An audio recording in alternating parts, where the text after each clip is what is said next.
करबला जे पिड़ में खेमा फोड़िया, करबला जे पिड़ में खेमा फोड़िया, झेड़ो यजीद साम्हूं जुन भी जोड़िया, मुंह न मोड़िया पसे ताव तरार।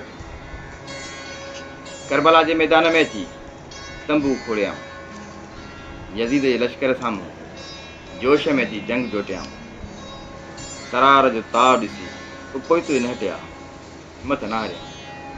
कामिल करबला में अहल बेत आया, कामिल करबला में अहल बेत आया। मारे मिस्रन से तिन काफर खंभाया, सच के बीबी अजाया, सच के बीबी अजाया, हेड़ा सूर्या सुपरी। हज़रत मोहम्मद सल्लल्लाहु अलैहि वसल्लम जे कुटुंब वारा कामिल करबला में आया। मिस्र में जुड़ियल तरारनि सां दुश्मननि जे माण्हुनि खे मारे काफ़रनि खे ॾाकाए।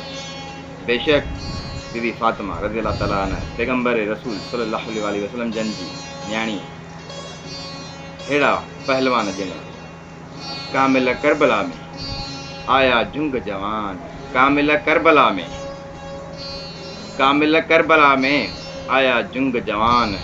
धरती धुबी लर्जी थरथलिया आसमान, करह हुई कान वो निज़ारो नी।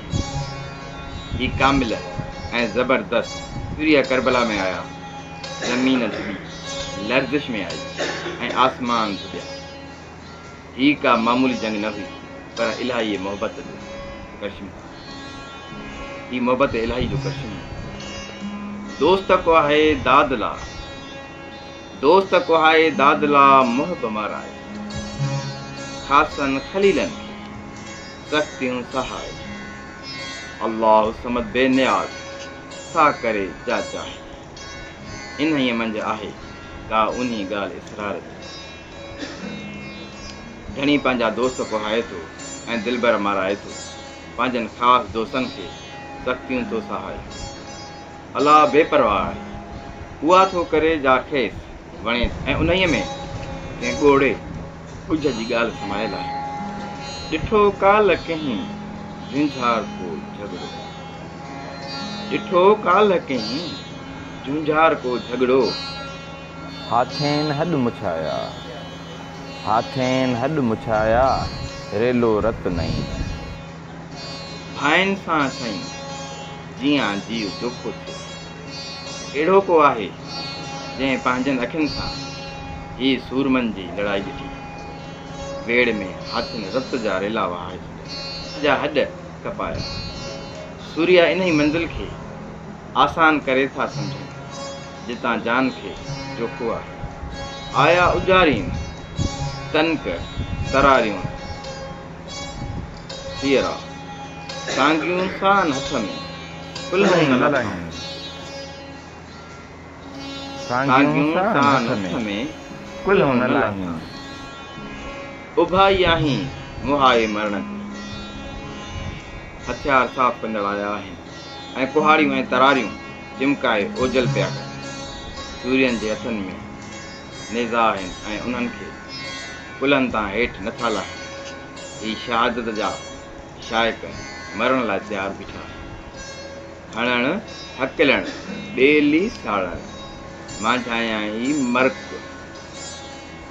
विझनि तां न फ़र्क़ु रुक वहंदी रांदि में। धक हणु घोड़नि खे हकिलणु ऐं साथियुनि जी सार लहणु, इहो सूर्यनि जो मुर्क आहे। उहे रक जी बाज़ी रुक जे हथियारनि सां लड़ाईअ में तिर जेतिरो बि वेछो नथा विझनि। हू सांद लड़ंदा था रहनि। बहादुर गॾिया बहादुर खड़ग खिलोल कनि, बहादुर गॾिया बहादुर खड़ग खिलोल कनि। विझनि धड़ धड़नि ते हाकारियुनि हणनि, विझनि धड़ धड़नि ते हाकारियुनि हणनि। किरनि कंध नचनि न ॻुझो राड़ो थियो। सूर्य सूर्यनि जे साम्हूं थिया आहिनि ऐं तरारनि जो कड़को बि पए। सूर्य सूर्यनि जे साम्हूं थिया आहिनि ऐं तरारनि जो कड़को पियो पवे।